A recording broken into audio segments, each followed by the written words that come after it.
Welcome to Current GK Academy. आज 6 अक्टूबर 2020 है और 6 अक्टूबर 2020 के जितने भी इम्पोर्टेंट क्वेश्चन बनेंगे हम उन पे चर्चा करेंगे। कुछ क्वेश्चन को डीप में देखेंगे, कुछ को डायरेक्ट देखेंगे। वीडियो को पूरा देखना है। अगर पूरा देखने के बाद में अगर आपको ये वीडियो हेल्पफुल लगे तो please like share and subscribe जरूर करें। अगर आपने ये अभी तक हमारा चैनल सब्सक्राइब नहीं किया तो प्लीज़ अगर वीडियो देखने के बाद अगर आपको हेल्पफुल लगे तो ही आप वीडियो को चैनल को सब्सक्राइब करना। तो चलिए क्वेश्चन नंबर 1 से स्टार्ट करते हैं। हाल ही में आईएसएस पर Kalpana Chawla cargo space craft निम्न में से किसने भेजा है? Kalpana Chawla cargo specialist ISS पर किसने भेजा है? तो अभी नासा ने भेजा है। जो national Aeronautics and Space administration ने अपनी अंतरिक्ष यात्री कल्पना चावला के नाम पर रखे एसएस कल्पना चावला नामक नोर्थ्रोम ग्रूमेन रिस्प्लाई साइनग्स अंतरिक्ष यान को लॉन्च किया है। इस अंतरिक्ष यान को वर्जीनिया संयुक्त राज्य अमेरिका यूएस में नासा की वोल्फ्स फ्लाइट फैसिलिटी में मिड अंटार्कटिक रीजनल स्पोर्ट्स से एक एंटी रेस रॉकेट पर लॉन्च किया गया था, जो लगभग 8000 पाउंड की वैज्ञानिक जांच, प्रौद्योगिकी प्रदर्शन और वाणिज्यिक उत्पाद और अन्य कार्गो को इंटरनेशनल स्पेस स्टेशन वितरित करने के लिए किया गया है। NASA national Aeronautics and Space administration अभी कल्पना चावला के नाम से किया। तो कल्पना चावला कौन थी? आपको पता है अंतरिक्ष में पहुंचने वाली पहली भारतीय मूल की महिला थी और कोलंबिया आपदा में अंतरिक्ष शटल में मारे गए 7 क्रू सदस्यों में से एक थी। जब 2003 में पृथ्वी के वायुमंडल में फिर से प्रवेश करने के दौरान अंतरिक्ष यान है वो दुर्घटनाग्रस्त हो गया था। तब क्या हुआ था? कल्पना चावला प्लस 7 जो क्रू सदस्य थे उनके 2003 में मौत हो गई थी। कल्पना चावला है वो अंतरिक्ष में पहुंचने वाली पहली भारतीय मूल की महिला थी। नासा इसकी फुल फॉर्म क्या है? National Aeronautics and Space Administration के, और इसके जो प्रशासक है वो कौन है? Jim Bridenstine. कौन है? जिम ब्रेडन स्टाइन इसके प्रशासक है। और इसका जो मुख्यालय आपको पता है नासा का मुख्यालय कहाँ पे है? संयुक्त राज्य अमेरिका वाशिंगटन डीसी के अंदर इसका मुख्यालय है। नेक्स्ट क्वेश्चन चलते हैं। हाल ही में discovering the heritage of Assam शीर्षक नामक पुस्तक का विमोचन निम्न में से किसने किया? तो किसने किया? अभी जितेंद्र सिंह ने। ये कौन है? ये हमारे केंद्रीय उत्तर पूर्वी क्षेत्र विकास राज्य मंत्री है डॉक्टर जितेंद्र सिंह ने अभी discovering the heritage of Assam शीर्षक एक कॉफी टेबल बुक का विमोचन किया है, जिसे पद्म पाणी बोरा द्वारा लिखा गया और उसका जो भूमिका है वो अमिताभ बच्चन द्वारा लिखी गई थी। इस किताब में क्या है? इस पुस्तक में विभिन्न जातीय जनजातियों की विरासत, विश्वास, आस्था और परंपराओं को दर्शाया गया है, जो उत्तर पूर्वी क्षेत्र के सबसे बड़े राज्य असम में रहते हैं। पद्म पाणी बोरा की ये पुस्तक असम के अनदेखे पहलुओं की भव्यता और महिमा को समझने में मदद करेगी। आपको पता है जो पद्म पाणी बोरा है ये एक लेखक पेशे से भारतीय राजस्व सेवा आईएएस 2009 बैच के एक अधिकारी है, लेकिन पिछले कुछ वर्षों में उन्होंने खुद को एक कुशल लेखक के रूप में भी ख्याति प्राप्त की है, जो भारत के उत्तर पूर्वी क्षेत्र की विविध बारीकियों को दर्शाता है। तो इस पुस्तक का नाम दिया गया है discovering the heritage of Assam. इसमें जो असम के जो जनजातीय जातियां रहती है उनके बारे में इसमें उल्लेख किया गया है। इसके जो लेखक है वो कौन है? पद्म पाणी। और पद्म पाणी कौन है? आपको पता है आईएएस 2009 के बैच के एक अधिकारी है। नेक्स्ट क्वेश्चन चलते हैं। हाल ही में हुई अंतर्राष्ट्रीय ऑनलाइन शूटिंग चैंपियनशिप निम्न में से किसने जीती है? तो किसने जीती है? अभी हमारे भारत के कौन है? विष्णु शिवराज पांडियन जो है उन्होंने अंतर्राष्ट्रीय ऑनलाइन शूटिंग चैंपियनशिप के 5वें संस्करण में 10 मीटर एयर राइफल प्रतियोगिता जीती है। 16 वर्षीय विष्णु ने 251.4 का स्कोर कर 2 अंकों के स्पष्ट अंतर से खिताब जीता है। इसमें दुनिया के 27वें नंबर के खिलाड़ी फ्रांस के एंटीने जर्मन दूसरे स्थान पर रहे हैं। और भारत के ये विष्णु शिवराज पांडियन मात्र कितनी वर्ष की उम्र है इनकी? 16 वर्षीय उम्र है और उन्होंने ये खिताब है वो अपने नाम किया है। नेक्स्ट क्वेश्चन चलते हैं। हाल ही में राइट लाइवलीहुड अवार्ड्स 2020 की घोषणा में अमेरिका के किस नागरिक को ये सम्मान मिला है? तो किस नागरिक को मिला है? अभी ब्रायन स्टीवेसन को। ब्रायन स्टीवेसन को है वो जो राइट लाइवलीहुड्स अवार्ड्स है उनको ये नागरिक को ये अवार्ड मिला है। 2020 के जो राइट लाइवलीहुड्स के अवार्ड्स में 4 विजेताओं की घोषणा हुई थी, जिसमें स्टॉकहोम के वैकल्पिक नोबेल पुरस्कार के रूप में भी इसे जाना जाता है। जो 4 कार्यकर्ता थे, बेलारूस के एलेस बालियतकी और ईरान के नसरीन सोताहेडेड और संयुक्त राज्य अमेरिका के ब्रायन स्टीवेसन और निकारागुआ के लोट्टी कनिघम ब्रेन ने समानता, लोकतंत्र, न्याय और स्वतंत्रता के लिए अपने योगदान के लिए 2020 का जो पुरस्कार है वो इन्होंने साझा किया है। एलेस बियालतकी और नसरीन सोतेदेह को क्रमशः बेलारूस में लोकतंत्र स्थापना और ईरान की मानवाधिकार के लिए उन्हें योगदान के लिए उसे यह पुरस्कार दिया गया है। अमेरिकी नागरिक अधिकारों के वकील ब्रायन स्टीवेंस को आपराधिक न्याय प्रणाली में सुधार और अमेरिका में अग्रिम नस्लीय सुलह के प्रयासों के लिए यह पुरस्कार दिया गया है। और जो स्वदेशी भूमि और समुदायों को शोषण से बचाने में उनके योगदान के लिए जो लोट्टी कनिंघम है ब्रेन को यह पुरस्कार भी उनको दिया गया है। नेक्स्ट क्वेश्चन चलते हैं। हाल ही में भारत ने सौर्य मिसाइल का सफल परीक्षण निम्न में से कहाँ किया गया? तो कहाँ किया गया? अभी उड़ीसा के तट पर, उड़ीसा के तट पर है वो। डीआरडीओ जो रक्षा अनुसंधान और विकास संगठन है, उन्होंने उड़ीसा के तट पर बालासोर में सतह से सतह पर मार करने वाली परमाणु सक्षम बैलिस्टिक मिसाइल सौर्य के नए संस्करण का सफल परीक्षण किया। परमाणु सक्षम मिसाइल का नया संस्करण लगभग 800 किलोमीटर की सीमा में लक्ष्य को मार गिराने में सक्षम है। मौजूदा मिसाइल की तुलना में यह मिसाइल हल्की और संचालन में आसान होगी।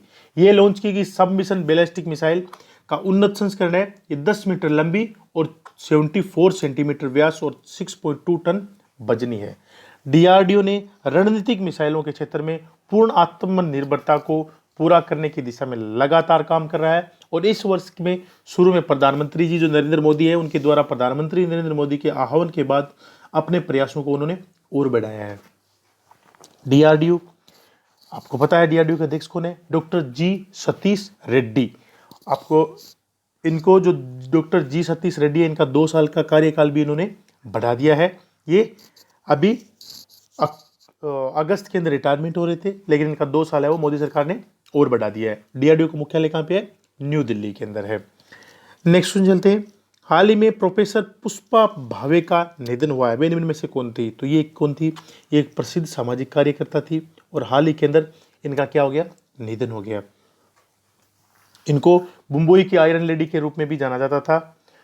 वह अपने छात्र काल से ही राष्ट्र सेवा दल और लोकतांत्रिक आंदोलन से जुड़ी रही। वह एक शिक्षाविद और बुद्धिजीवी थी जिन्होंने आम नागरिकों के अधिकारों के लिए लड़ाई लड़ी। उन्होंने संयुक्त महाराष्ट्र आंदोलन और गोवा मुक्ति आंदोलन में भी इन्होंने भाग लिया था और हाल ही के अंदर इनका क्या हो गया स्टूडेंट्स? निधन हो गया। नेक्स्ट क्वेश्चन चलते हैं। हाल ही में सबीर अल अहमद अल सबा का निधन हुआ है। वे निम्न में से किस देश के राष्ट्रपति थे? तो किस देश के राष्ट्रपति थे? ये कुवैत के शासक थे और हाल ही के अंदर इनका निधन हो गया। उन्होंने 2006 से तेल समृद्ध खाड़ी अरब राज्य पर शासन किया। इस बीच उनके भाई क्राउन प्रिंस शेख नवाफ अल अहमद को कैबिनेट द्वारा उनके उत्तराधिकारी के रूप में नामित किया गया था। 83 वर्षीय जो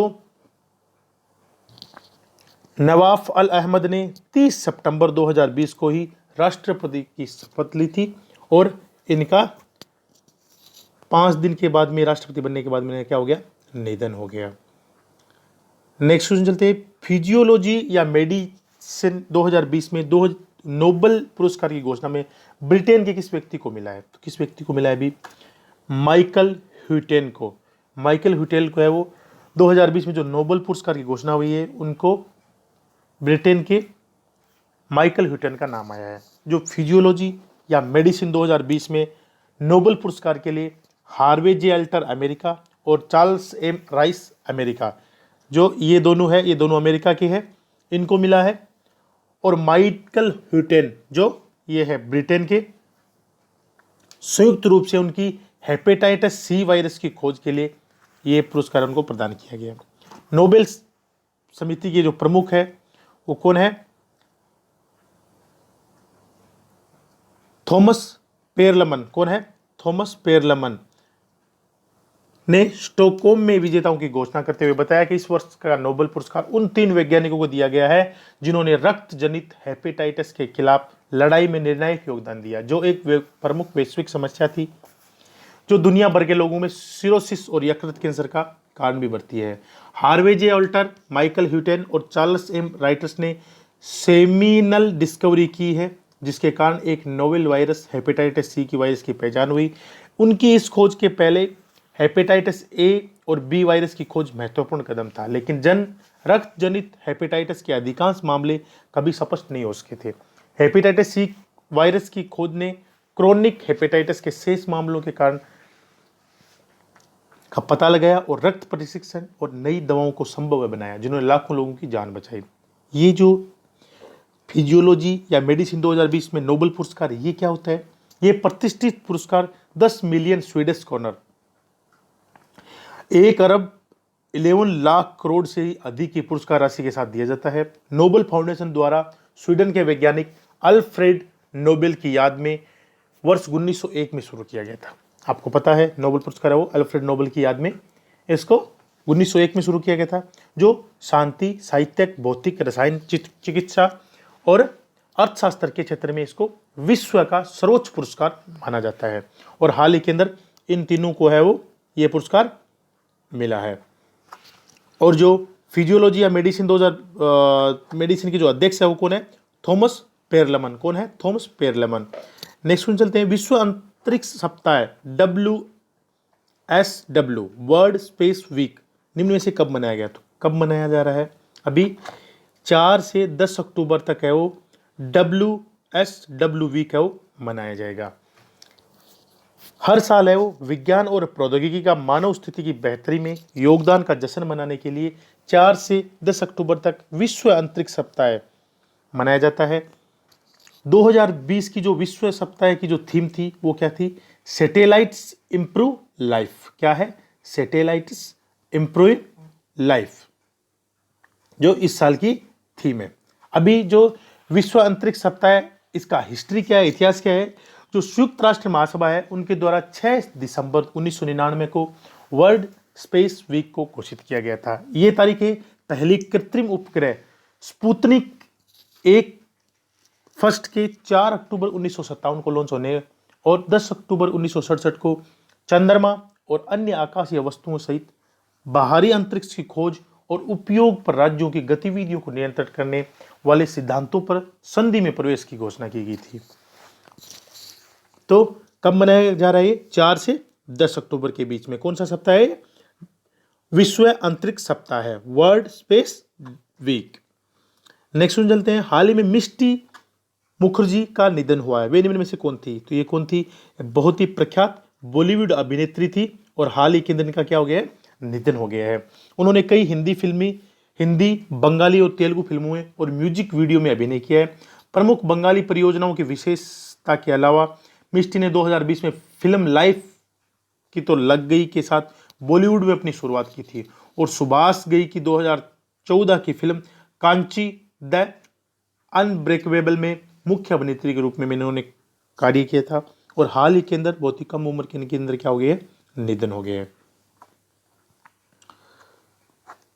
thanks for watching. Please like, share and subscribe. अगर आपको ये वीडियो हेल्पफुल लगी तो please like, share and subscribe जरूर करें।